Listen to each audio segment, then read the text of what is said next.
Na Europa isso não é aceitável. De forma nenhuma.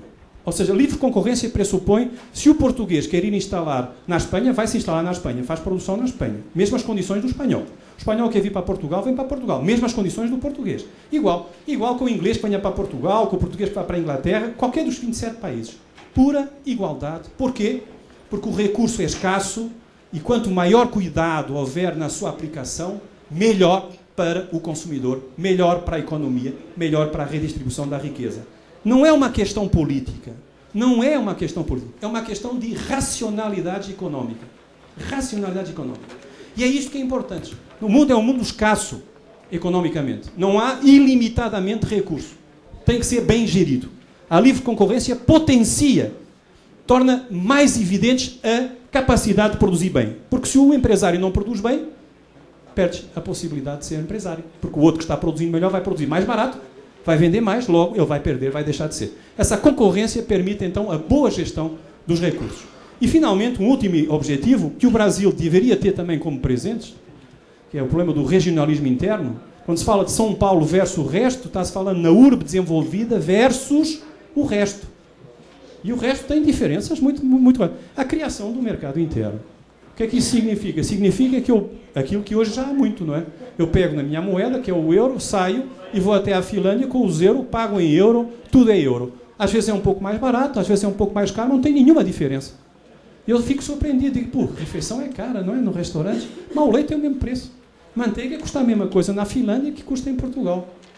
Mas na Finlândia, mas se ganha muito mais na Finlândia que se ganha em Portugal. É verdade, se ganha muito mais. Mas também se gasta muito mais. Por exemplo, 1/3 do salário do finlandês é para aquecer a casa, senão o cara morre de frio. Em Portugal, quando eu saí, estavam 22 graus. Não preciso de tanto aquecimento assim. Portanto, a minha fatura de chofagem é muito menor do que é a do finlandês. Então, o finlandês e o luxemburguês têm que ganhar mais que o português. Inevitavelmente, porque precisa de gastar 1/3 do seu salário aquecendo sua casa. Porque senão não sobrevive, morre. Então, tem diferenças que às vezes são diferenças nominais. Tem diferença de economia? Tem. Tem diferença de riqueza? Tem. Mas isso não impede que o sistema possa funcionar. Vamos andando. Ora, muito bem. Como é que se resolveu o problema com que vocês estão aqui neste momento, que é o problema das muitas legislações? Existem 27 códigos IVA em Portugal, mas todos eles, sem exceção, obedecem a essa diretiva 112 de 2006, que é uma espécie de código de IVA europeu. Tem 300 e muitos artigos, quase 400, se não estou em erro, ou até mesmo 400, e regulamenta as várias questões do IVA. Quem deve IVA? Quem é que é sujeito passivo? Quem paga? Quem não paga? Em que local é que deve ser considerada a operação, conforme o tipo de operação? Prestação de serviços, como é que não é? As alíquotas, em que banda é que devem estar? Tudo isto está regulamentado num diploma europeu. Funciona um pouco, se vocês quiserem, como uma lei complementar vossa, não é? Uma lei complementar. E o que é que os Estados fazem? Os Estados adaptam a sua legislação ao que está no Código Europeu, por assim dizer, do IVA, a lei europeia do IVA. E, para vocês perguntam, mas pode ter originalidades? Pode. Se a lei permitir. Se a lei europeia permite a opção, você opta. Dou um exemplo, para vocês saberem, concreto. Por exemplo, a lei europeia diz, ou determina, pode ser tributadas as operações financeiras. Se o Estado quiser. Se o Estado quiser, pode tributar. Nenhum Estado tributou. Outra situação. Pode tributar a aquisição de imóvel novo, casa nova, comprada. Pode tributar. Primeira operação, pode tributar. Alguns Estados tributam, outros Estados não tributam. Porque a lei diz, pode. Tem opção. Então o Estado opta. Mas diz que sim, outras opta por não. Por circunstâncias que têm a ver com outras formas de tributação, do património ou outras situações. Mas se a lei europeia determina, por exemplo, a alíquota dos serviços de saúde é zero, ou há isenção, o Estado não pode tributar os serviços de saúde. Vocês entendem? Então, a lei europeia tem permissões e comandos que são inabaláveis. Você diz, bem, mas o Estado faz. Tudo bem, o Estado faz, a Comissão bota um processo no Tribunal de Justiça e o Tribunal de Justiça declara como ilegal aquela norma do Estado e o Estado tem que indemnizar não só os utentes a quem fez pagar, como também, às vezes, a própria União Europeia. Estão vendo? Então, o sistema funciona numa lógica que é uma lógica de permissão ou determinação. O que é obrigatório e o que é facultativo. Quando se fala em lei nacional, lei complementar aqui, é óbvio que esta solução também é viável, não é? Por exemplo, em situações que são economicamente neutrais, lembram? Não discriminatórias. Se há Estados que precisam, por exemplo, tributar a agricultura, se a lei disser o Estado pode tributar a agricultura até ao montante de, por exemplo, 5%, bom, então tudo bem. É uma opção do Estado, pode isentar ou tributar.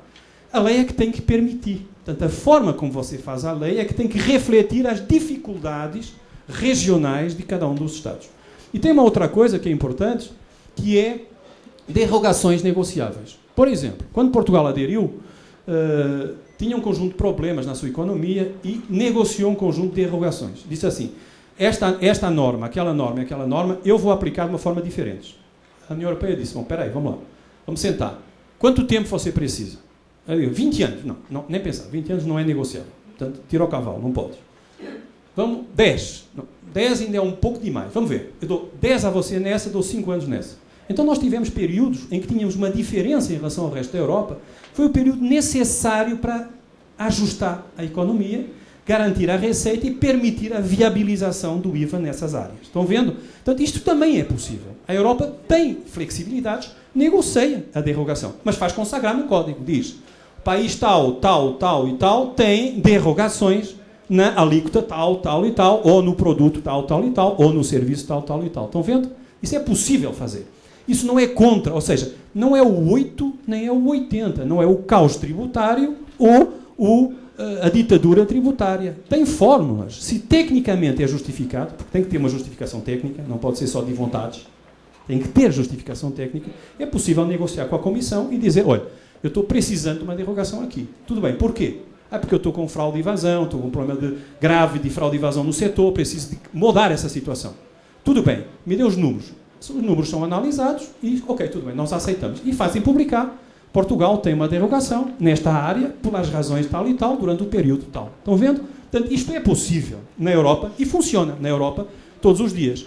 Não pensem que são só países como Portugal, que são dos menos ricos da Europa. A Áustria, que é um país rico, precisou de uma derrogação na área das empreitadas. Porquê? Porque muitos empreiteiros iam fazer os trabalhos na Áustria e não pagavam nenhum imposto.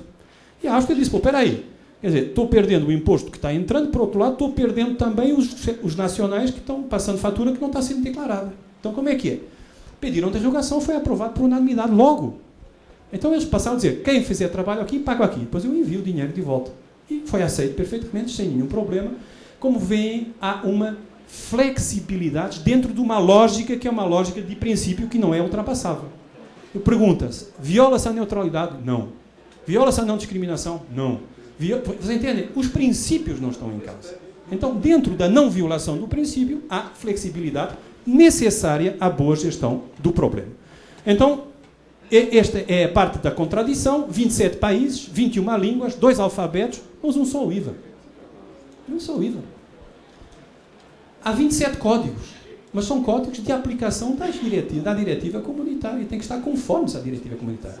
É claro que, como digo, quando a norma diz pode ou não, o Estado opta por fazer ou não fazer. É uma opção do Estado, ele é que sabe como é que gera as suas receitas, certo? E como é que faz a coisa. Agora, não é contra a norma. A norma tem que ser respeitada. O poder